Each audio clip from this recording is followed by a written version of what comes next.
दिल्ली में 24 अकबर रोड पर बने कांग्रेस कार्यालय को खाली करने का नोटिस दिया गया है, जिसके जवाब में अब कांग्रेस नेता पवन खेड़ा ने बीजेपी के दफ्तरों की पोल खोल दी है। सुनिए क्या कहा पवन खेड़ा ने। कार्यालय एक तो 24 अकबर रोड और एक हमारा यूथ कांग्रेस का ऑफिस, उसको नोटिस आया है।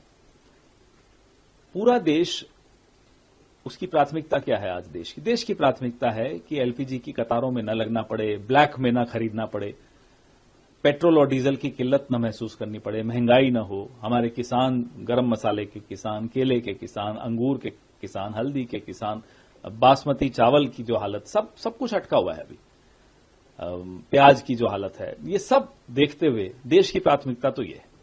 और देश की प्राथमिकता को देखते हुए विपक्ष की भी प्राथमिकता यही है कि इन तमाम मुद्दों को सरकार के कानों में ले जाएं, आवाज बुलंद करके उठाएं ये मुद्दे, ताकि सरकार सजग हो।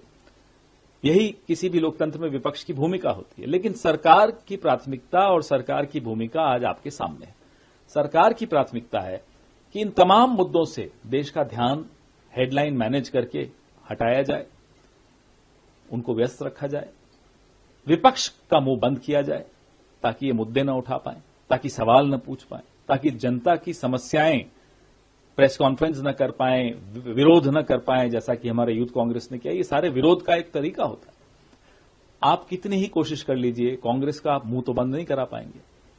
ये 1969 से हमारा ऑफिस है, अनेक प्रधानमंत्री इस ऑफिस से निकले, इतिहास है, यह धरोहर है हमारी, करने दीजिए। हम जब सत्ता में थे, 75 में से 54 साल हम सत्ता में थे, हमारा दौर था और आगे भी आएगा। उस दौर में भी हमने अपने विपक्षी दलों के साथ इस तरह का रवैया नहीं किया। उसी दौर में भारतीय जनता पार्टी को ये जमीन अलॉट हुई जिसपे आज उनका 7 सितारा कार्यालय है। अब उन्होंने उसके सामने, उसके अगल बगल में कई चीजें ले ली हैं, वो अलग बात है। एक विस्तार नाम का ऑफिस भी चल रहा है सामने, और इस 7 सितारा ऑफिस के बेसमेंट में क्या क्या होता है वो भी हम किसी दिन खुलासा करेंगे। खैर वो अलग बात है। हर जिले में इस देश के आरएसएस के, बीजेपी के कार्यालय बन रहे हैं। 7 सितारा, कहीं 5 सितारा, कहीं 4 सितारा, कहीं 3 सितारा, इस तरह के इनके कार्यालय बन रहे हैं। पैसा कहां से आ रहा है ये भी हम पूछते हैं। खैर जब हमारा दौर आएगा फिर हम बताएंगे।